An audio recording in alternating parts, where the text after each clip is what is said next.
এই জন্য আল্লাহ বলেন ওয়া আহাল্লাল্লাহুল বাইআ ওয়া হাররামার রিবা, আল্লাহ ব্যবসাকে হালাল করেছেন আর সুদকে করেছে হারাম। যদি কোনো বান্দা বান্দি জেনে বুঝে সুদ খায়, যদি কেউ জেনে বুঝে সুদ খায়, তার শাস্তি কি একটু জেনে নেন। কোরআন এবং হাদিস থেকে কথাগুলো বলবো, মনোযোগ দিয়ে শুনবেন। যদি কেউ জেনে বুঝে সুদ খায়, যদি কেউ জেনে বুঝে সুদ খায়, তাহলে তার শাস্তি কি, তার কি পরিমাণ শাস্তি হবে। আল্লাহ এবং আল্লাহর নবী বলেন, সুদ যারা খায়, সুদখোরের জন্য হলো 12টা শাস্তি। এদের জন্য কয়টা?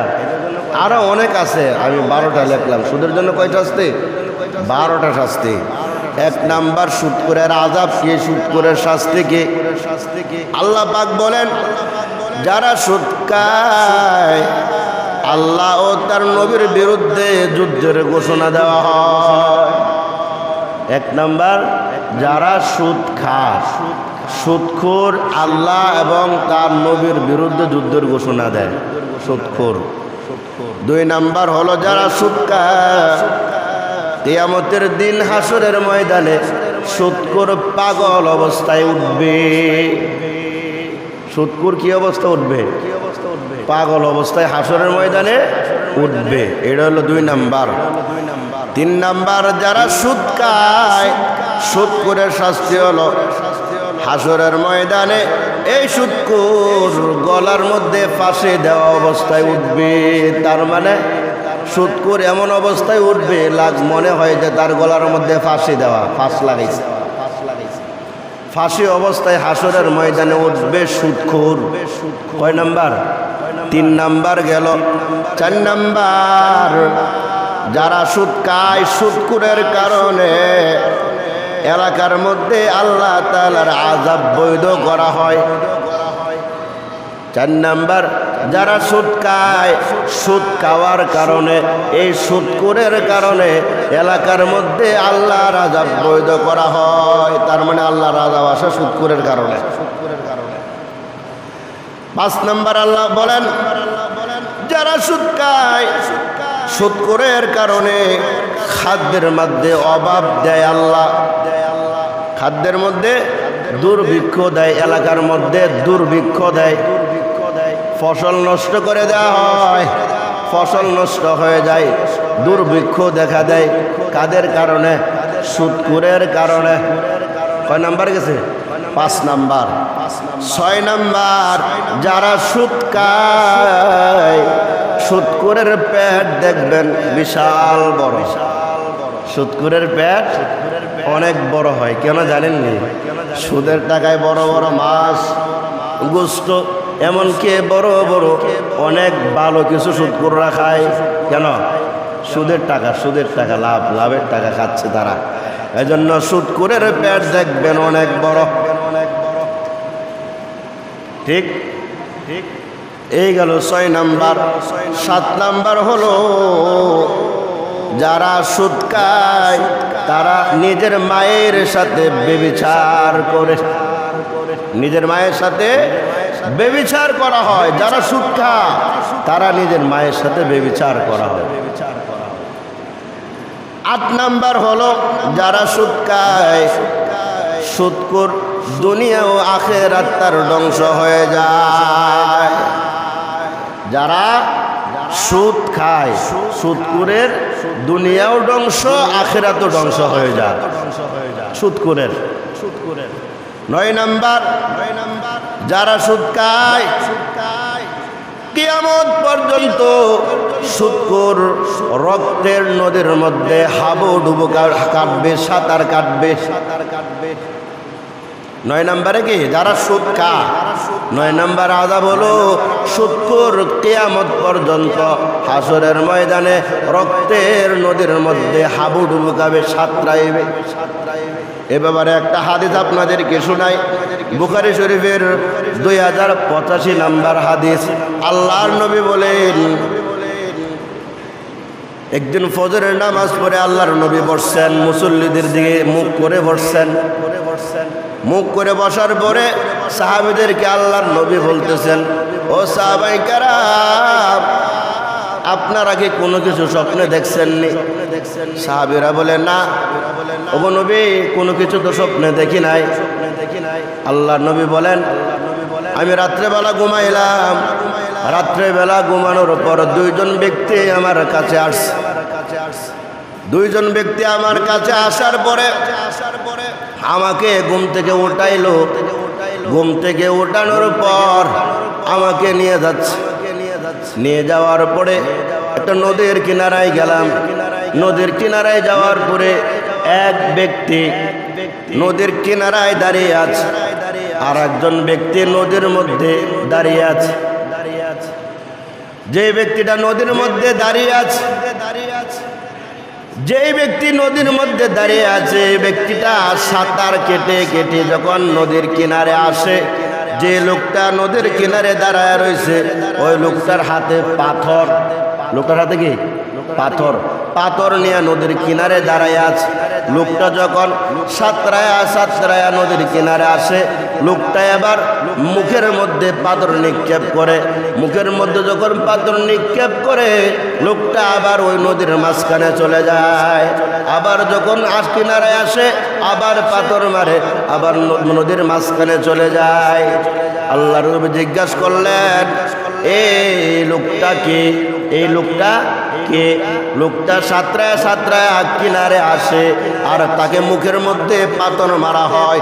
মুখের মধ্যে পাথর মেরে লোকটাকে কি করা হয়? আবার নদীর মাঝখানে দেওয়া হয়। এই লোকটা কে? তখন লোকটা বললেন, জিবরাইল আলাইহিস সালাম বললেন, ওগো পয়গম্বর, এই লোকটা হলো আপনার সুদকুর। এই লোকটাকে সুদকুর, দুনিয়াতে সুদ খাইতো, দুনিয়াতে সুদ খাইতো। দুনিয়াতে সুদ খাওয়ার কারণে এই লোকটার এই আযাব, এই শাস্তি। দুনিয়াতে সুদ খাওয়ার কারণে লোকটার এই আযাব, এই শাস্তি। এটা হলো কি? সুদকুর। সহিহ বুখারীর 2085 নম্বর হাদিস। হাদিসে এই কথাটাই বলা হয়েছে। এটা হলো 9 নাম্বার সুদকুরের শাস্তি। 10 নাম্বার কথা হলো, 10 নাম্বার শাস্তি হলো, যে ব্যক্তি সুদ খায়, যে ব্যক্তি সুদ দেয়, যে ব্যক্তি সুদের সাক্ষী থাকে, যে ব্যক্তি সুদ লেখে, উভয়জনের জন্য আল্লাহর নবী 24 ঘন্টায় তাদের জন্য আল্লাহর লানত। তার মানে আল্লাহর নবী বদদুয়া করলেন। কাদের জন্য বদদুয়া করলেন? যারা সুদ খায়, যারা সুদ দেয়, যারা সুদ লেখে, যারা সুদের সাক্ষী থাকে। কয়জন? 4 জন ব্যক্তির জন্য। কয়জন? 4 জন। 4 জন ব্যক্তির জন্য আল্লাহর নবীর লানত। আল্লাহর নবীর লানত। 1 নাম্বার যারা সুদ খায়, 2 নাম্বার যারা সুদ দেয়, 3 নাম্বার যারা সুদের সাক্ষী থাকে, 4 নাম্বার যারা সুদ লেখে। সুদ খায়, সুদ দেয়, সুদের সাক্ষী থাকে, সুদ লেখে। এই 4 ব্যক্তির জন্য আল্লাহর নবীর লানত 24 ঘন্টা। তার মানে ফেরেশতারা পর্যন্ত বদদুয়া করে এই 4 ব্যক্তির জন্য। তাহলে 10 নাম্বার হলো, 10 নাম্বার আযাব হলো যারা এইসব 4 ব্যক্তির জন্য আল্লাহর নবী সবসময় বদদুয়া করছেন, লানত দিচ্ছেন। 11 নাম্বার যারা সুদ সামান্য খায়। কেউ আছে বেশি খা, কেউ আছে কম খা। কেউ আছে বেশি খা, কেউ আছে কি খা? কম খা। যারা সুদ কম খা তাদের কি আযাব, কি কষ্ট হবে? বলে তাদের যে গুনাহটা হলো, যারা সুদ কম খা তারা হলো 36 বার জিনা করার চেয়েও বড় অপরাধ। নাউজুবিল্লাহ মিন কুল্লি যালিক। কয়বার? 36 বার জিনা করার চেয়েও বড় অপরাধ করে তারা, যারা সামান্য সুদ খায়। এটা কয় নাম্বার? 11 নাম্বার। 12 নাম্বার হলো আল্লাহ পাক 4 ব্যক্তিকে জান্নাত দিবে না। 4 ব্যক্তিকে কি করবে না? চার ব্যক্তির জন্য জান্নাত না দেওয়ার প্রতিশ্রুতি দিয়েছেন চার ব্যক্তিকে, অর্থাৎ চার ব্যক্তিকে আল্লাহ পাক জান্নাত দেবে না। চার ব্যক্তি জান্নাত থেকে বঞ্চিত হবে। কয় ব্যক্তি? চার ব্যক্তি। এক নাম্বার, যে ব্যক্তি সুদ খায় এই ব্যক্তি জান্নাত পাবে না। যে ব্যক্তি কি খায়? সুদ খায় এই ব্যক্তি কি পাবে না? জান্নাত পাবে না। দুই নাম্বার, এতিমের মাল যে ব্যক্তি অন্যায়ভাবে খায়, এতিমের মাল যে ব্যক্তি কি করে? অন্যায়ভাবে খায়, এই ব্যক্তি জান্নাত পাবে না। আল্লাহ এই ব্যক্তিকে জান্নাত দিবে না। তিন নাম্বার, যে ব্যক্তি মদ পান করা অবস্থায় মারা যায়, মদ পান করা অবস্থায় মারা যায়, এই ব্যক্তিকে আল্লাহ জান্নাত দিবে না। চার নাম্বার, পিতামাতার অবাধ্য সন্তান, পিতামাতার অবাধ্য সন্তান, এই চার ব্যক্তিকে আল্লাহ পাক রব্বুল আলামিন জান্নাত দিবেন না। কয় ব্যক্তিকে? চার ব্যক্তিকে। এক নাম্বার সুদখোর, এক নাম্বার সুদখোর। দুই নাম্বার, এতিমের মাল অন্যায়ভাবে যারা খায়। তিন নাম্বার, মদ পান করা অবস্থায় যারা মারা যায়। চার নাম্বার, পিতামাতার অবাধ্য সন্তান। এই চার ব্যক্তির জন্য আল্লাহ জান্নাত দিবে না। এই চার ব্যক্তিকে, এই চার ব্যক্তি জান্নাত থেকে বঞ্চিত, মাহরুম। এই হলো বারোটা বললাম, 12 পর্যন্ত বললাম। যারা সুদ খায়, যারা ঘুষ খায়, এদের আযাব, এদের কষ্ট কি? এই 12টা কষ্ট এটি দিবে আল্লাহ। আল্লাহর কোরআনে বলেছেন, আল্লাহর নবী বলেছেন, এই 12টা শাস্তি সুদখোরের জন্য। কয়টা? 12টা শাস্তি সুদখোরের জন্য। এক নাম্বার বলছিলাম, যারা সুদ খায় তারা আল্লাহ নবীর বিরুদ্ধে যুদ্ধের ঘোষণা দেয়। দুই নাম্বার কি বলছিলাম? কিয়ামতের দিন হাসরের ময়দানে সুদখোর পাগল অবস্থায় উঠবে। তিন নাম্বার, সুদখোর হাসরের ময়দানে ফাঁস লাগা অবস্থায় উঠবে, ফাঁসি দেওয়া অবস্থায় উঠবে। চার নাম্বার, এলাকার মধ্যে এই সুদখোরের কারণে এলাকার মধ্যে আযাব আসে। আল্লাহ আযাব বাধ্য করে সুদখোরের কারণে আযাব আসে। চার নাম্বার, এই এলাকার মধ্যে দুর্ভিক্ষ দেখা দেয় সুদখোরের কারণে। সুদখোরের কারণে কি দেখা যায়? দুর্ভিক্ষ দেখা দেয়। 6 নাম্বার, সুদখোরের পেট একটু বড় হয়, পেটের ভিতরে সাপ হয়। সুদখোরের পেট কি হয়? বড় হয়, পেটের ভিতরে সাপ দেখা দেয়, সাপ দেখা দেয়।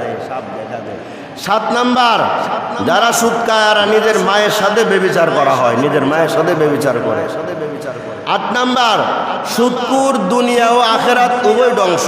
সুদখোরের দুনিয়াও ধ্বংস, আখিরাতও ধ্বংস। 9 নাম্বার, সুদখোর কিয়ামত পর্যন্ত রক্তের নদীর মধ্যে হাবুডুবু খাবে।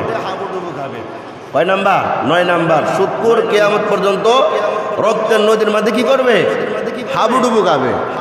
10 নাম্বার, যে ব্যক্তি সুদ খায়, যে ব্যক্তি সুদ দেয়, যে ব্যক্তি সুদ লেখে, যে ব্যক্তি সুদের সাক্ষী থাকে, এই চার ব্যক্তির জন্য আল্লাহর নবীর লানত।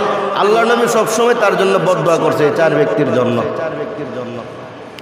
11 নাম্বার, যারা সুদ অল্প খায়, সামান্য খায়, এদের গুনাহ 36 বার জিনা করার চেয়েও বড় অপরাধ যারা সামান্য সুদ খায়। 12 নাম্বার, 4 শ্রেণী আল্লাহ তাআলা জান্নাত থেকে বঞ্চিত। কয় শ্রেণী? 4 শ্রেণীর মানুষ আল্লাহ তাআলা জান্নাত থেকে বঞ্চিত। 1 নাম্বার সুদখোর, 2 নাম্বার এতিমের মাল অন্যায়ভাবে যারা খায়, 3 নাম্বার যারা মদ পান করা অবস্থায় মারা যায়, 4 নাম্বার মা বাবার অবাধ্য সন্তান।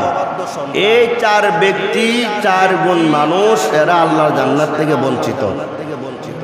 এবার যারা সুদ খায় তাদের আযাব শুনলেন তো? যারা সুদ খায় তাদের কি শাস্তি হবে বুঝলেন তো? তাহলে আল্লাহ তাআলা যেন আমাদের সবাইকে এই সুদ নামক গুনাহ থেকে গোটা এলাকাকে যেন হেফাজত করে। শুধু এলাকা নয়, গোটা পৃথিবীকে যেন আল্লাহ তাআলা এই সুদের গুনাহ থেকে যেন হেফাজত করে। সুদ থেকে যেন আমরা বেঁচে থাকতে পারি, হালালভাবে যেন রিজিক উপার্জন করতে পারি, হালালভাবে যেন আমরা রিজিক অন্বেষণ, রিজিক তালাশ করতে পারি, রিজিক কামাই করতে পারি, হারাম থেকে যেন ফিরে থাকতে পারি, সুদ থেকে যেন বেঁচে থাকতে পারি। আল্লাহ তাআলা আমাদের সবাইকে হারাম থেকে বেঁচে হালাল পন্থায় রিজিক উপার্জন করার তৌফিক দান করেন। আমিন।